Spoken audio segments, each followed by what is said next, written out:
Pour ceux qui ne connaissent pas encore notre agence, nous sommes une agence digitale qui a été rachetée l'année dernière par la société Desico. Donc nous sommes aujourd'hui basés à Clamart. Notre agence a pour activité à la fois les aspects techniques et marketing des sites web. Donc une partie de développement pour la création et refonte de sites web et d'applications mobiles, et une partie marketing pure pour du référencement, des réseaux sociaux, des emailing et des bannières. On a un pôle forcément de web design pour la création des éléments visuels, et on développe depuis peu également des solutions mobiles pour nos clients. Voilà.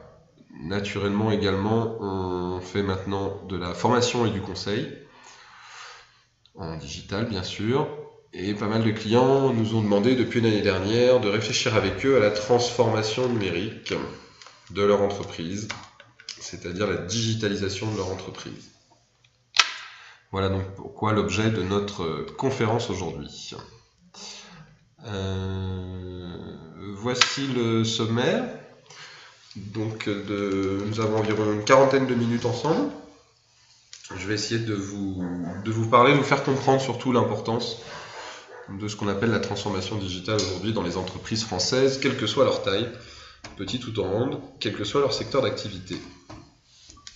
On abordera notamment la partie des ressources humaines, car on verra que pour digitaliser une entreprise, il vaut mieux que ce soit porté en interne par un salarié. Voilà. Ensuite, on verra les aspects techniques, et notamment les réseaux sociaux d'entreprise, mais également les outils techniques type site web, application web, site mobile, et comment on les relie avec les CRM, les ERP, voilà, donc comment je fais une interopérabilité de tout mon système d'information. Et puis on abordera des leviers de la communication du digital, communication et marketing digital.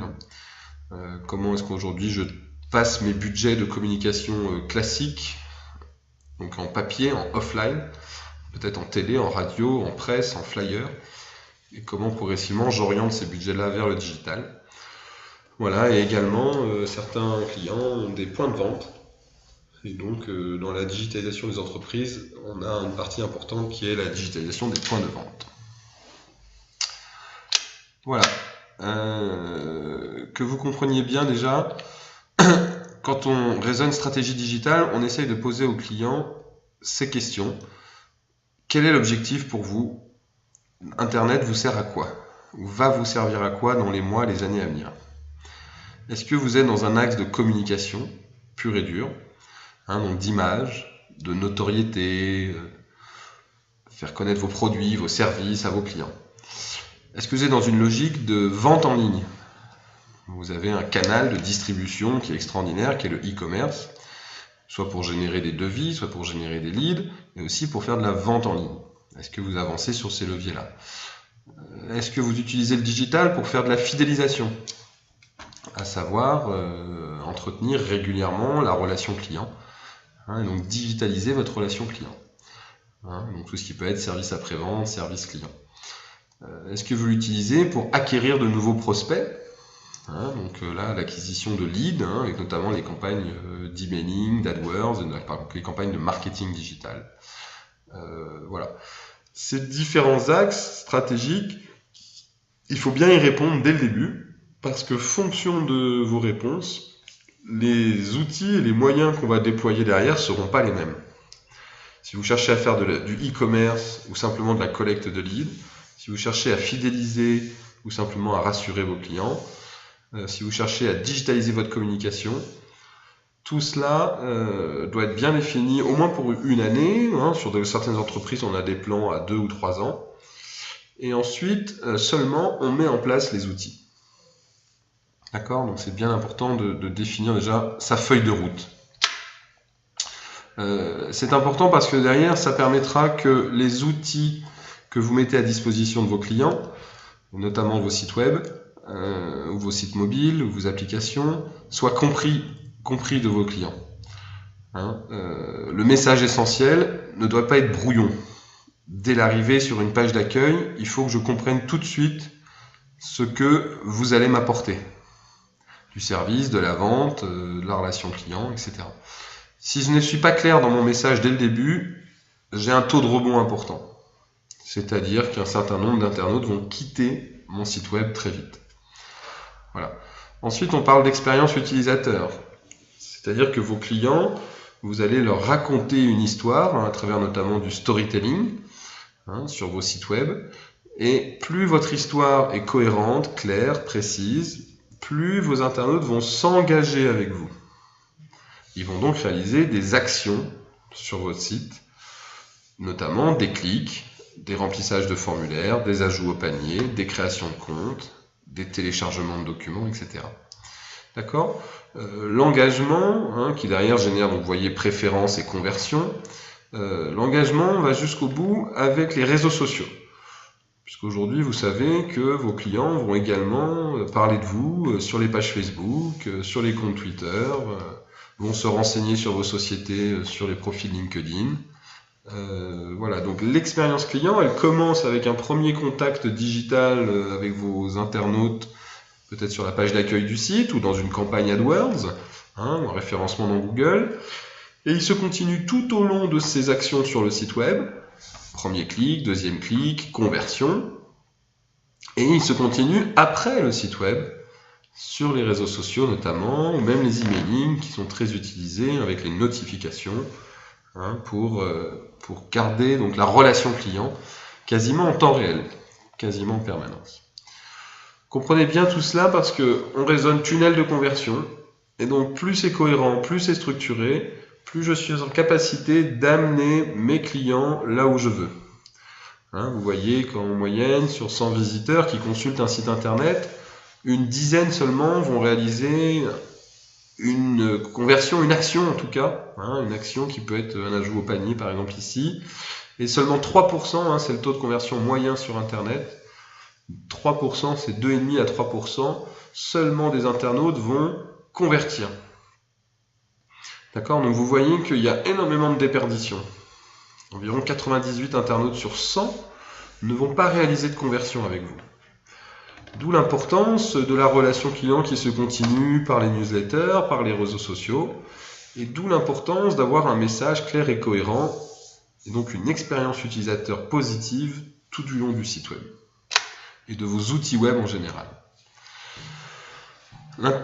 L'Internet aujourd'hui est clairement mobile. Vous savez peut-être déjà que plus de 50% du trafic Internet s'effectue sur mobile et tablette. Alors c'est moins vrai en B2B, plus vrai en B2C, mais il est important de comprendre qu'il faut déjà raisonner mobile first. Donc ce sont des sites qu'on épure beaucoup plus, moins de texte, plus d'images, des sites dédiés, des pages spécialisées. Il est important d'adapter donc le parcours client en fonction du comportement de chacun de vos internautes.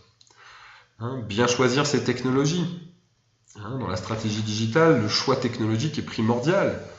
Est-ce que je pars sur des outils propriétaires, des outils open source ? Est-ce que je suis à l'aise avec les outils d'administration ? Est-ce que je peux modifier moi-même rapidement, simplement mes outils web ou mobiles ? Tout ça, c'est des questions qu'il faut se poser dès le début pour faire les bons choix. Parce que le choix technologique souvent entraîne derrière des difficultés ou des complications si on n'est pas à l'aise avec les outils. Pour aller plus loin dans la digitalisation de l'entreprise, on raisonne digitalisation des ressources humaines. Alors là, il y a deux notions à comprendre. 3, pardon. Soit vous avez en interne des salariés qui ont une appétence avec le digital. Et à ce moment-là, vous allez les former pour les monter en compétences. Peut-être sur un aspect technique, sur un aspect contenu, sur un aspect design, sur un aspect marketing, sur un aspect relation client.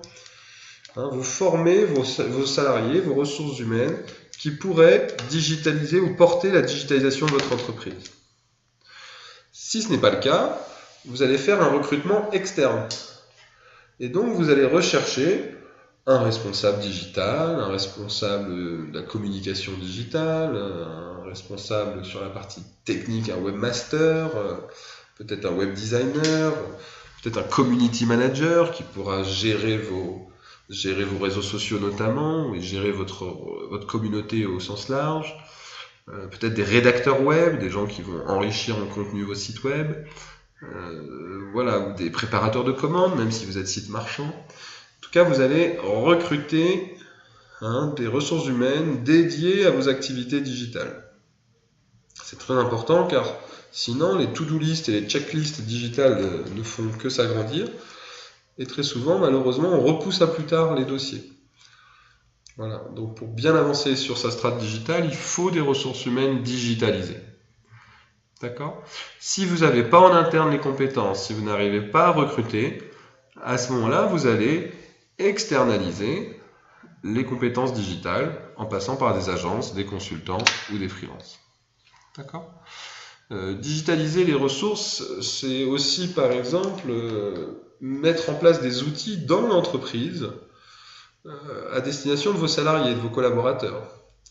Par exemple, on a des outils aujourd'hui dits de réseau social d'entreprise, type Slack par exemple, qui sont des outils qui permettent de mutualiser les données dans l'entreprise, qui permettent de partager les savoir-faire, les connaissances, les différents types d'informations. C'est favoriser l'intelligence collective. C'est faire en sorte que, à l'intérieur de l'entreprise, la data circule, donc la donnée circule de manière fluide, que différents niveaux de l'entreprise soient au courant des dossiers et des sujets, alors que tout le monde ne se parle pas forcément au sein de l'entreprise. Donc les réseaux sociaux, donc soit externes à l'entreprise, Facebook, Twitter, LinkedIn, on peut avoir des groupes privés là-dessus, même WhatsApp en messagerie instantanée dans des entreprises, sur les mobiles, ou des réseaux sociaux d'entreprise. Donc Facebook en propose, Slack en propose, différents RSE existent, mais on vous conseille fortement de vous renseigner sur ce type d'outils. Voilà, également pensez que les ressources humaines en digital peuvent travailler à distance. Elles peuvent faire beaucoup plus de télétravail que ce que l'on fait dans des métiers plus traditionnels. On raisonne aussi open space, on raisonne sur des bureaux libres d'accès. Voilà, la mobilité de vos salariés doit être importante car le digital c'est 24 heures sur 24, 7 jours sur 7, 365 jours par an. D'accord ? Donc il faut adapter la mobilité de vos salariés, je dirais, à la spécificité du digital. D'accord ? Très important de comprendre ça sur la partie RH. La partie RH digitalisée, c'est elle qui va mettre en place la stratégie, comme on a dit. Elle va définir les indicateurs clés de performance. Elle va définir si cette année, je veux plus de trafic sur mon site, je veux plus de ventes sur mon site, je veux augmenter ma base de données contact, je veux améliorer mon rendu visuel, mes images, mes vidéos. D'accord ? Elle va définir par exemple aussi la stratégie multicanale sur la partie marketing et publicitaire. Elle va définir si on va sur Google, qu'est-ce qu'on fait sur Google, référencement naturel, référencement client. Elle va définir ce qu'on fait sur les emailing, newsletter, acquisition, fidélisation. Elle va définir ce qu'on fait sur les réseaux sociaux. Voilà, et donc globalement, elle va définir votre stratégie multicanale en termes de communication marketing. D'accord ? C'est elle aussi qui staffera progressivement d'autres ressources humaines qui viendront renforcer les équipes digitales. Et petit à petit, le pôle digital au sein de vos entreprises va grandir. D'accord ? Au niveau des outils techniques, il est important donc de bien choisir, comme on l'a dit au début, l'aspect purement technologique. C'est-à-dire, est-ce que j'utilise du sur-mesure ou de l'open source ? Donc les outils open source pour mes sites web, WordPress, PrestaShop, Joomla, Drupal. Voilà des outils aujourd'hui tout à fait dans l'air du temps et qui permettent d'avancer sereinement sur son digital. Mais si on est déjà dans des niveaux plus avancés et qu'on a des ressources digitales en interne, on peut passer sur du site sur mesure. D'accord ? On peut gérer par exemple soi-même son serveur sur lequel est stocké son site. Plutôt que d'externaliser ça sur des serveurs mutualisés, on peut internaliser un serveur dédié. Et à ce moment-là, la ressource humaine, technique, digitale, va être capable de mutualiser tous les outils, les systèmes d'information de l'entreprise, en faisant une interopérabilité entre votre site web, votre CRM, par exemple vos outils de logistique, pourquoi pas vos outils RH, vos ERP, etc. D'accord? Définir aussi sur les outils si j'ai un site vitrine et ou un site e-commerce, et si j'ai aussi peut-être un site mobile et ou une application mobile. D'accord? Pensez que techniquement sur vos outils, le digital impose de segmenter l'information, de hiérarchiser l'information. Les tendances sont clairement au multi-site et au one-to-one marketing, c'est-à-dire qu'on essaye de personnaliser le plus possible le message envoyé à ses internautes prospects. Hein, le but est de transformer ces internautes prospects en internautes clients. D'accord? Soit par un téléphone, soit par un formulaire email, soit par un générateur de devis en ligne, soit évidemment par un ajout au panier et du paiement en ligne. Pour améliorer tout ça, donc les navigations, les structures de menus sont très importantes. Hein, la règle des 3 clics est toujours de rigueur. Et les call to action, ce sont ces fameux boutons qui incitent à l'action et qui doivent normalement faciliter la conversion, la transformation des internautes en clients. D'accord? Donc on va avoir des objectifs précis à définir sur ces sites web, d'améliorer ces taux de conversion et de baisser ces taux de rebond et ces taux d'abandon. Le taux d'abandon étant le nombre d'internautes qui rentrent dans les formulaires ou dans les tunnels de conversion et qui ne vont pas jusqu'au bout. Mais ça, il faut l'analyser, il faut le comprendre et le corriger. D'accord ? Vous savez que donc les outils CMS s'appuient sur beaucoup de modules, et donc un site web, technologiquement, va évoluer. On va venir rajouter une chatbox, on va venir rajouter des questionnaires satisfaction, on va venir rajouter des encarts vidéo, on va venir rajouter différentes fonctionnalités, différents modules, qui progressivement vont enrichir mon site web. D'accord ? Mon site web, vous avez compris que il est au cœur de plusieurs compétences digitales. Sur un site web, on a les aspects graphiques, notamment aujourd'hui les aspects dits de responsive design pour transformer vos sites, pour adapter vos sites et les rendre compatibles avec les tablettes et les mobiles. On a du métier purement technique, pour corriger les bugs, pour maintenir le site, voire pour développer de nouvelles fonctionnalités. Donc là, on est sur des profils d'informaticiens, de développeurs, de webmasters. On a aussi tout un travail qui se fait sur le contenu, sur des sites web. Là, ça va être des rédacteurs ou des marketeurs qui vont venir enrichir vos fiches produits, enrichir vos rubriques, afin que notamment vos sites soient mieux indexés dans Google, qu'il y ait une meilleure visibilité en termes de référencement. D'accord ?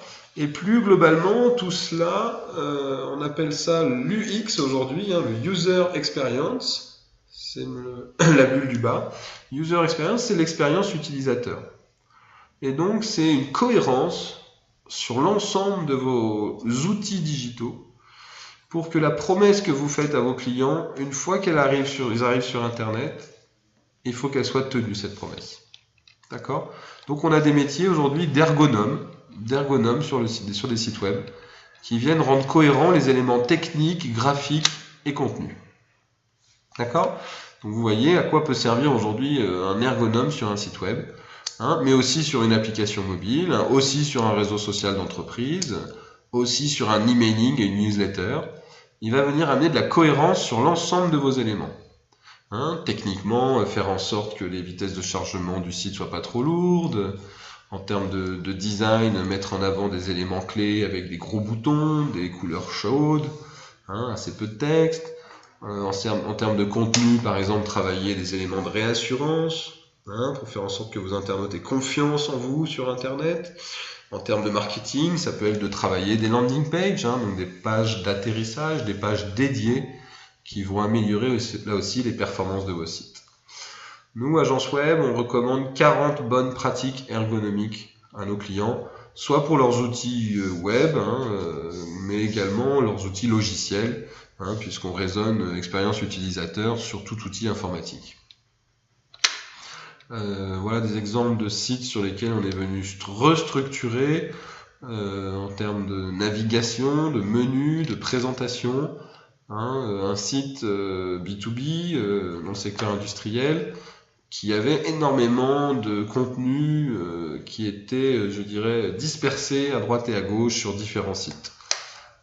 Voilà, on a eu une capacité à regrouper tout ça sur un seul et même site. Si vous êtes marchand, voilà un exemple de fiche produit qui doit être bien travaillée, qui doit être bien détaillée. Une fiche produit qui est insuffisamment détaillée, c'est malheureusement une fiche produit qui va générer trop peu de conversions.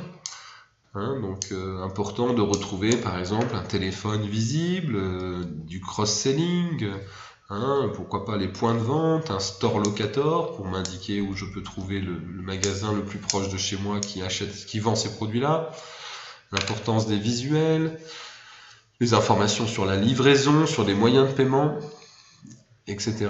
etc. D'accord? Donc tout ça, ce sont des bonnes pratiques à mettre en place.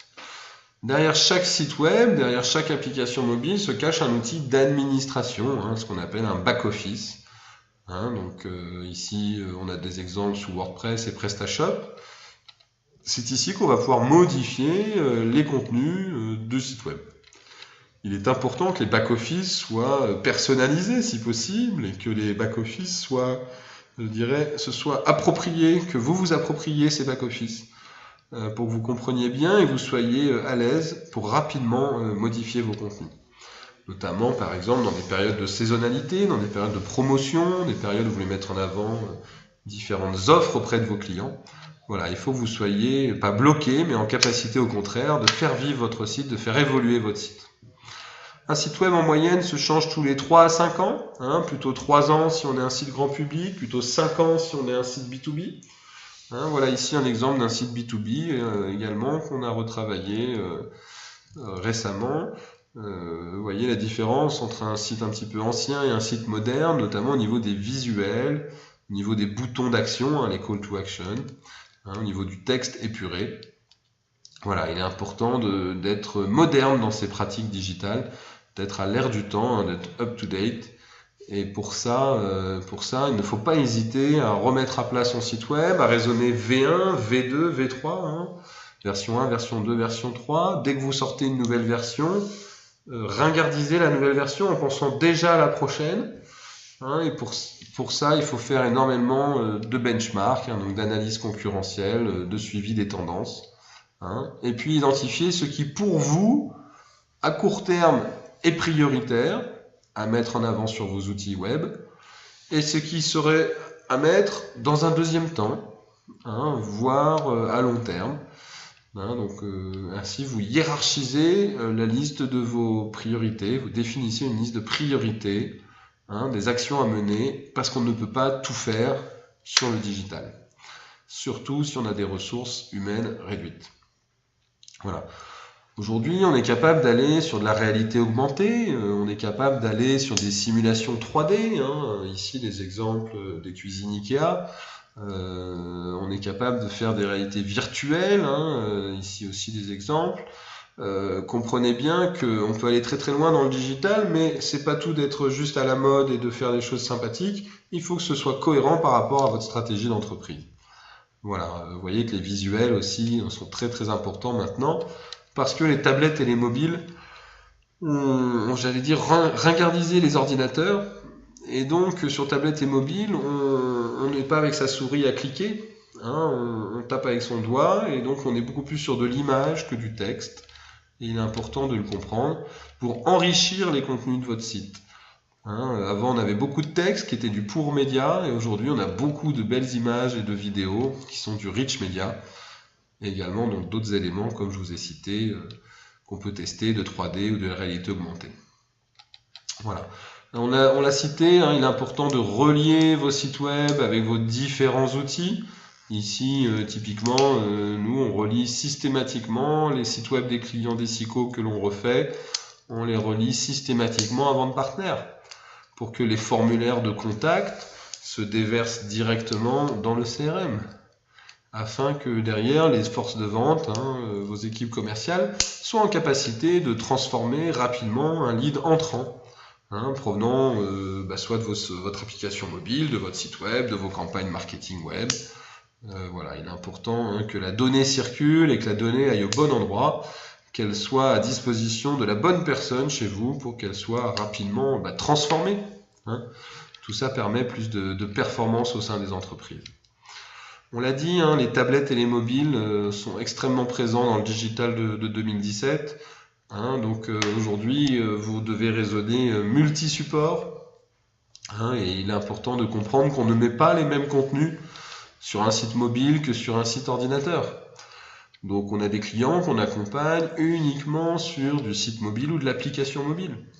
Hein, parce que là, on est sur une autre expérience utilisateur. On est plutôt sur de la fidélisation. Hein, au niveau de l'application mobile, on est sur de la relation client. Hein, c'est très différent d'un site vitrine. Voilà, ça c'est diversifier le digital. Il faut bien choisir ses supports, ses technologies, hein, en fonction, encore une fois, de sa stratégie digitale. Voilà, vous voyez qu'on passe en moyenne 5 heures par jour devant un ordinateur, on passe plus de 2 heures par jour sur mobile, mais la tendance est clairement à la hausse, surtout dans les jeunes générations. La télévision devient même ringardisée par rapport pour les 12-18 ans. Hein, ils passent plus de temps sur leur smartphone que devant la télévision. Il y a également une nouvelle forme de consommation des médias qui fait qu'on regarde la télévision et son ordinateur ou sa tablette. Plus de 30% des personnes derrière leur écran de télé sont connectées à un ordinateur ou une tablette. D'accord ? Le smartphone est extrêmement important pour les réseaux sociaux, car on prend des photos, on prend des vidéos grâce à son smartphone. D'accord ? Et on permet notamment, il y a des expériences utilisateurs, où on propose aux internautes de remonter eux-mêmes des informations à la marque. Hein, et là, on fait du web interactif, du web dit 2.0. C'est-à-dire que ce n'est pas juste vous qui envoyez des informations à vos clients, mais vous faites participer vos clients pour choisir avec eux, par exemple, le nouveau nom d'un produit, d'une nouvelle gamme que vous allez sortir. D'accord ? Important de comprendre donc la structure sur les outils techniques, les aspects design d'expérience utilisateur, UX. Important que tous vos outils soient fluides et donc rapides. La compression des fichiers, la gestion de vos serveurs intervient sur ça. Très important, on va en parler juste après aussi, que vos outils soient bien référencés et qu'ils soient viralisés, donc présents sur les réseaux sociaux. Sur tout ça, donc on raisonne encore une fois expérience utilisateur et parcours client. On réalise des scénarios clients afin que chacun de vos clients ou de vos prospects arrivant sur le site trouve, chaussure à son pied et qu'il soit en capacité, avec 1 ou 2 clics, très rapidement d'accéder à la typologie d'informations qu'il est venu chercher. Mobile First, c'est ça aussi, c'est des gros boutons, c'est des grandes images, c'est très peu de texte. C'est des iconographies, c'est des usages web. C'est des habitudes du web qu'on essaye de reproduire. Là, on parle de Google Materials notamment, qui est important à comprendre pour pas que vous ayez des sites web vieillots. Donc, je vous disais, on peut partir sur des applications mobiles. On voit que presque 30 millions des internautes français se connectent tous les jours à leur smartphone. Il y a environ 50 millions d'internautes en France. 30 millions sur ces 50 millions sont des mobinautes, donc font du mobile. Vraiment, la dimension mobile est extrêmement importante. Encore quelques minutes, on avance sur la dimension marketing. Donc on a vu la partie RH, ressources humaines de vos entreprises, on a vu les aspects techniques de vos outils. On a compris qu'en amont de tout ça, j'ai une stratégie digitale à bien mettre à plat, bien définir. Répondre à mes questions, pourquoi, où, quand, comment, les fameux 5W. Et on a après un autre levier important dans le digital qui est le marketing ou la communication. Les budgets sont de plus en plus importants car on met de moins en moins d'argent dans la presse, dans la radio ou dans les flyers. On en met de plus en plus dans Google AdWords, dans des campagnes de newsletter, dans des campagnes de Facebook, voire pour créer des vidéos ou acheter des bannières. Ce sont l'ensemble des leviers que je vous ai indiqués ici, qui ont tous pour objectif de générer sur votre site du trafic ou des ventes ou des inscriptions. Ce qu'on appelle du lead, notamment en B2B évidemment, qui est extrêmement recherché. Sachez par exemple que LinkedIn, le réseau social professionnel, est un outil très prisé des entreprises en B2B pour trouver du prospect, du fournisseur ou du partenaire. Twitter, ça a l'air de rien, mais Twitter est également, et notamment aux États-Unis, Twitter est le premier pourvoyeur de leads B2B. Donc je ne sais pas si vous avez encore une stratégie hashtag dans votre entreprise, mais si ce n'est pas le cas, il est temps d'y réfléchir. Premier levier, c'est déjà Google. Google a une quasi-situation de monopole en France et même en Europe. Presque 95% de nos internautes passent par Google pour faire de la recherche.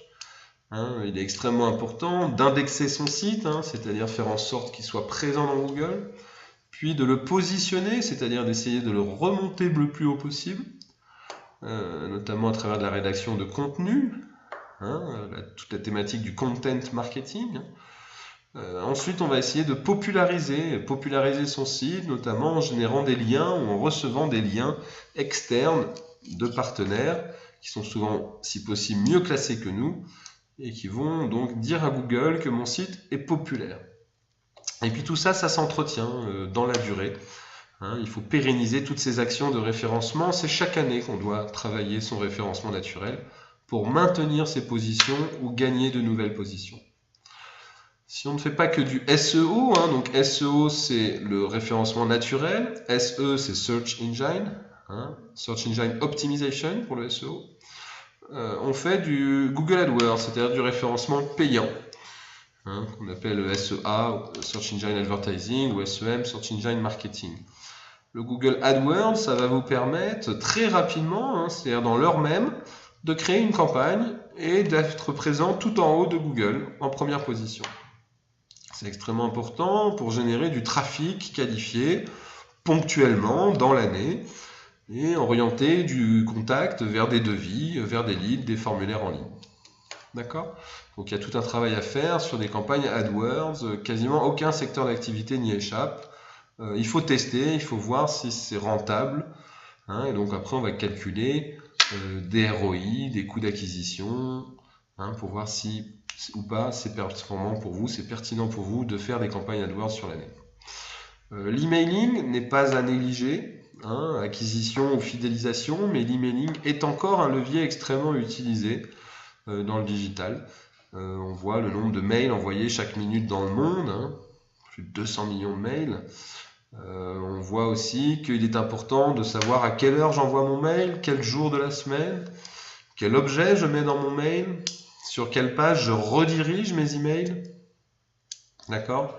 L'emailing, ça se professionnalise de plus en plus, ça existe depuis presque 20 ans. Il est important de se doter d'outils performants pour ces stratégies de newsletter et d'emailing. Le display, ce sont les fameuses bannières qu'on peut acheter en coût pour 1000, en coût par clic, en coût par lead ou en coût par vente. À ce moment-là, on parle d'affiliation. C'est des mécaniques surtout de notoriété, de branding pour les grandes marques, mais c'est aussi des mécaniques d'affiliation, donc de performance marketing pour les sites marchands, pour les sites e-commerce. Voilà, il est important de comprendre que la répétition de vos messages publicitaires, je vous vois à la fois dans Google, je vous vois à la fois en bannière sur un site, je vois peut-être un article de vous sur un blog, je vous vois peut-être dans un annuaire, peut-être sur un réseau social. La répétition de vos messages publicitaires sur le web vont participer à la conversion, la transformation de vos visiteurs en clients. Donc il est important de raisonner multicanal, et si vous faites même des campagnes offline, de raisonner cross-média, qu'il y ait une cohérence entre ce que vous faites en print et ce que vous faites en web. Voilà, l'affiliation, c'est essentiellement du marketing à la performance, c'est-à-dire qu'on va rémunérer du pourcentage du chiffre d'affaires généré par les sites partenaires. D'accord ? Voilà. Les réseaux sociaux, on en a parlé. Vous voyez que LinkedIn, c'est plus de 130 millions d'utilisateurs. C'est 15 fois la population de New York. Twitter, ce serait près de 200 millions d'utilisateurs. Facebook parle de plus d'1 milliard de membres. C'est des volumétries très très importantes. Ce sont devenus des véritables carrefours d'audience. Alors beaucoup de clients nous disent « mais non, Facebook, ça ne correspond pas pour nous » et pourtant, Même pour le B2B, Facebook peut être efficace. Vous êtes sur Facebook à titre privé, personnel, mais à tout moment, vous pouvez également avoir une casquette de professionnel sur Facebook. Donc en faisant du surf privé, vous pouvez consulter des informations à titre professionnel. Et donc il y a une espèce de porosité sur les profils de visiteurs sur Facebook. Twitter est beaucoup plus professionnel que Facebook, mais dans tous les cas, il peut être pertinent et il faut avoir des stratégies de présence sur les réseaux sociaux, sur les médias sociaux en règle générale. Il en existe beaucoup d'autres. Instagram se développe très très fort récemment, notamment pour les images. Valorisez vos images, retravaillez vos images, la qualité, le nom, le titre de vos images. Mettre des vidéos, créer et concevoir des vidéos, évidemment, et on utilisera la plateforme YouTube, qui appartient à Google, pour faire cela. Tous ces leviers des réseaux sociaux nécessitent d'être modérés, d'être gérés, d'être administrés. On va espérer avoir des commentaires, des partages, des likes, des retweets, et il faut les entretenir. Et pour ça, il faut être en capacité d'avoir une ressource humaine qui sache à la fois créer des contenus pertinents et intéressants, et qui sache aussi être en capacité de suivre et de monitorer tout cela. D'accord ? Les impacts de ces réseaux sociaux sont très importants pour le référencement naturel, car ces sites ont un très très bon positionnement dans Google. Donc on fait aussi des réseaux sociaux pour renforcer son référencement naturel.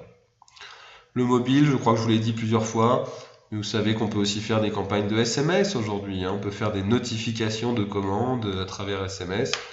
On peut faire beaucoup d'expériences utilisateurs sur mobile. Mais je pense qu'on fera une autre conférence dans l'année pour parler spécifiquement des aspects mobiles. Voilà, vous comprenez bien, j'en ai bientôt fini, que le digital, on parle de technologie, d'aspect technique, on parle de design, d'aspect purement visuel, on parle de contenu, contenu marketing, contenu éditorial. Et pour monitorer et comprendre tout cela, on parle de web analytics ou de data analytics, c'est-à-dire que vous soyez en capacité de comprendre ce qui se passe dans votre entreprise et avec vos clients, suivre qui utilise les outils, quels sont les clients qui reviennent le plus souvent sur mon site et définir différentes stratégies d'acquisition et de fidélisation.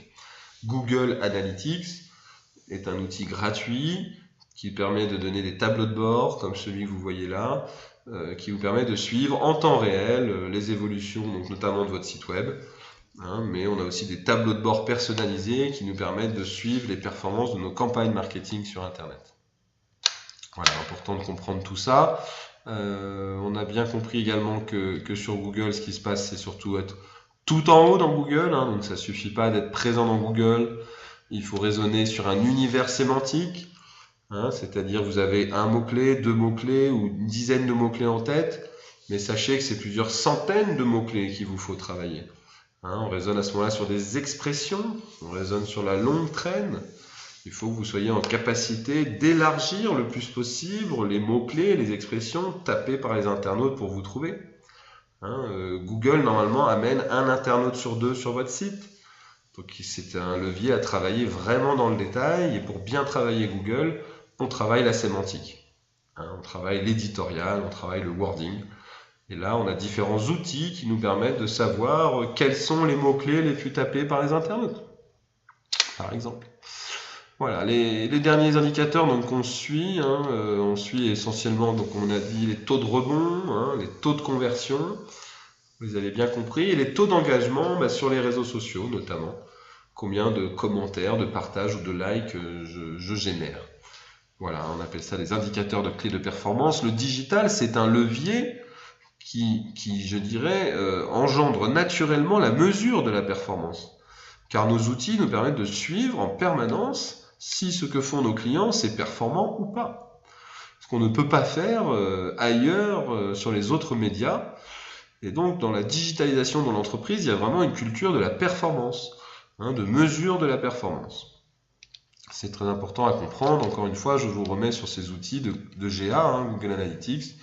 On a beaucoup de métriques et beaucoup de data à capter dessus. Voilà, j'insiste une dernière fois sur Facebook et Twitter, qui sont vraiment des réseaux sociaux puissants, et les réseaux sociaux d'entreprise, comme Slack, J'ai pas de slide ici, mais n'oubliez pas aussi les RSE. En B2B, bien sûr, LinkedIn et Viadeo, hein, on voit qu'il y a quand même beaucoup de personnes dessus, notamment pour le recrutement, hein, en termes de RH, c'est extrêmement utilisé. On pense qu'un emploi sur deux aux États-Unis est trouvé, ou en tout cas on a un recours à LinkedIn, parce qu'on va consulter la fiche du futur salarié, on va consulter la fiche de sa future entreprise, de son futur patron. Voilà, donc pensez à votre e-réputation, hein, pensez à ce qui se dit sur vous sur la toile. Et donc pour ça, le mieux c'est que vous maîtrisiez votre e-réputation et donc que vous maîtrisiez votre communication digitale à travers notamment ces outils-là. Et encore une fois, vous comprenez donc l'enjeu de définir une stratégie digitale et donc pour cela de digitaliser votre entreprise. Le marketing automation, c'est la capacité que nous avons avec différents outils, hein, d'automatiser un certain nombre de tâches, notamment sur la relation client. Hein. J'envoie un mail à mon client un jour après son inscription ou son contact avec mon site, 5 jours après, 10 jours après, 30 jours après, pour son anniversaire, pour l'anniversaire de son dernier achat. J'ai beaucoup de choses à faire sur le marketing automation et en règle générale sur l'automatisation des données. Et là, on partira sur la logique de l'Internet des objets, hein, les objets connectés, qui sont clairement la tendance des années à venir. Hein, L'Internet des objets, c'est aussi accessible pour les entreprises. Très clairement, il y a des choses à faire, en tout cas à réfléchir, à concevoir pour mettre en place. Voilà. J'espère que tout cela vous aura intéressé. J'ai quelques slides pour finir sur ce qu'on appelle la digitalisation des points de vente. On raisonne web to store et store to web, c'est-à-dire comment le digital permet d'emmener du trafic vers mes magasins, vers mes points de vente, vers mes corner shops, et comment dans mes magasins, je peux générer du trafic vers mes sites web. D'accord ? Encore une fois, il est important de comprendre que le web n'est qu'une extension de ce que vous faites avec vos clients dans la vie réelle. Hein ? Donc que ce soit avoir des tablettes dans les boutiques ou même dans les rendez-vous clients, sur les tablettes, on présente les catalogues produits. Ces catalogues produits, on peut présenter des fiches produits détaillées et on peut générer des devis en direct chez les clients. D'accord ? Donc là, on va digitaliser des rendez-vous, des points de vente. Et puis à l'inverse, sur mes sites web, je peux mettre différents types d'informations qui vont renvoyer vers mes points de vente. Hein, pour informer, par exemple, sur des retraits de colis en magasin, sur des ventes privées, sur des promotions à saisir en magasin, sur les horaires d'ouverture et les téléphones de mes magasins. Donc on a énormément de synergie, hein, entre le on et le offline. Voilà. Quasiment aucun secteur d'activité n'échappe à la digitalisation. Hein. Je vous laisserai découvrir ces différents slides. Aujourd'hui, tout secteur d'activité est concerné par le digital. Certains mettent plus de temps que d'autres à prendre leur virage web. Ça fait plus de 15 ans maintenant qu'on fait du digital. Hein. Le web est apparu il y a presque 20 ans. Donc la digitalisation des entreprises, c'est quelque chose de prédominant depuis quelques années seulement. Mais certains qui ont raté le virage se sont vus perdre des parts de marché ou voient leur modèle économique s'affaiblir, notamment parce que des concurrents qu'on appelle des pure players sont arrivés et se sont infiltrés dans des brèches en créant des structures internet, des structures digitales souples, flexibles, avec des frais de fonctionnement assez faibles. Voilà, donc on voit par exemple Sarenza dans le monde de la chaussure, ringardiser malheureusement des marques historiques qui n'ont pas su prendre le virage du numérique. Et cette logique-là, on la retrouve dans beaucoup de secteurs d'activité. Voilà, donc raisonner conversion sur vos outils, raisonner référencement, raisonner e-réputation, hein, raisonner mobile aussi, hein, et deux derniers acronymes qui sont inhérents à nos métiers, hein, le SOLOMO, on raisonne social, local et mobile. Hein, la dimension sociale, on en a parlé, hein, les pages, les réseaux sociaux. La dimension locale est extrêmement importante, hein, la géolocalisation. Et puis la dimension mobile, car vous avez compris que l'usage du web est de plus en plus mobile. Et puis le repos c'est research offline by online, mais on peut aussi faire research online et by offline, c'est-à-dire qu'on fait des recherches d'abord sur Internet avant de se rendre en magasin, en boutique ou chez le client, et vice-versa. D'accord? Donc on comprend bien qu'il y a des vraies synergies on et offline. 70% des clients visitent le site d'une enseigne avant d'acheter. D'accord? Donc c'est très important de comprendre ces logiques. Et comme je vous disais, tous les secteurs d'activité sont concernés. Dans certains secteurs d'activité, aujourd'hui, on vend plus par Internet, on génère plus de leads par Internet que par l'activité traditionnelle, hein, qu'on appelle nous offline. Hein, donc on voit que dans certains secteurs d'activité, le web a déjà dépassé les autres leviers d'acquisition. Voilà. J'espère que tout ça vous aura intéressé. Ici, c'est d'autres slides qui parlent des raisons pourquoi je passe par Internet plutôt que par les boutiques ou les magasins. Mais c'est plutôt orienté e-commerce, donc c'est peut-être moins pertinent pour vous. En tout cas, raisonnez pour terminer. N'oubliez pas que pour faire tout cela, il faut avoir une stratégie digitale. Hein, c'est-à-dire qu'il faut avant tout avoir une ressource humaine ou plusieurs ressources humaines en interne pour qui le digital, c'est une passion. C'est une envie je dirais, de trouver un levier de croissance pour votre entreprise ou de renforcer vos positions. Mais le digital ne doit pas être pris à la légère, c'est devenu un vrai métier à part entière. C'est presque 2%, je crois, du PIB en France. C'est énormément de recrutement dans les entreprises. Hein.